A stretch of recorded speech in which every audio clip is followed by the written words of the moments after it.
સુરતના કામરેજ ખાતે માનવ સેવા ચેરિટેબલ ટ્રસ્ટ દ્વારા છેલ્લા 2 દાયકા જેટલા સમયથી બિનવારસી નિરાધાર અને પીડિત મનોદિવ્યાંગ લોકોની આરોગ્યલક્ષી અને સારવાર અર્થે નવું જીવન આપવા માટે કામ થઈ રહ્યું છે.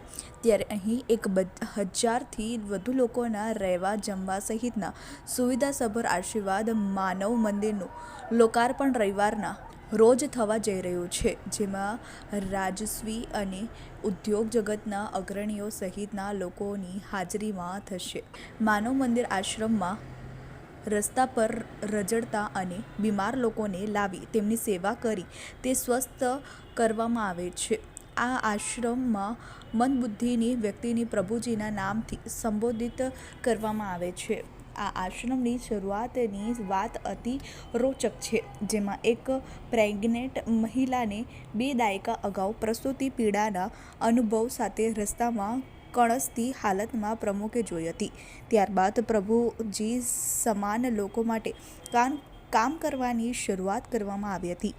આ માતાની દીકરી આજે 19 વર્ષની થઈ ગઈ છે. આ પ્રકારે 2000થી વધુ લોકોને સારવાર આપીને તેમને ઘરે મોકલી આપવામાં આવ્યા છે.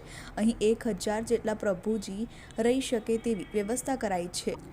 હાલ 388 પુરુષ અને 166 મહિલાઓ વસવાટ કરે છે.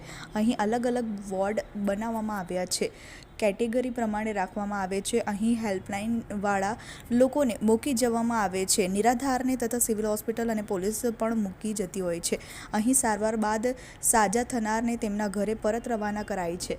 દૈનિક 1.5 લાખનો ખર્ચ થાય છે, જેથી અહીંયા તિથિદાન સ્વીકારવામાં આવે છે તથા લોકો પોતાના જન્મદિવસ પણ ઉજવે છે, જેથી પ્રભુને ચિઠ્ઠી લગાવવામાં આવી છે, જેમાં દરેક ખર્ચની વિગત અપાઈ છે. આશ્રમમાં ઓપરેશન થિયેટરથી લઈને તમામ તબીબી સુવિધાઓ પણ ઉપલબ્ધ કરવામાં આવી છે. આ આશ્રમની નવી બિલ્ડિંગના લોકાર્પણ થવા જનાર છે. ચેતનજી બુંદેલા, TV18 ન્યૂઝ, સુરત.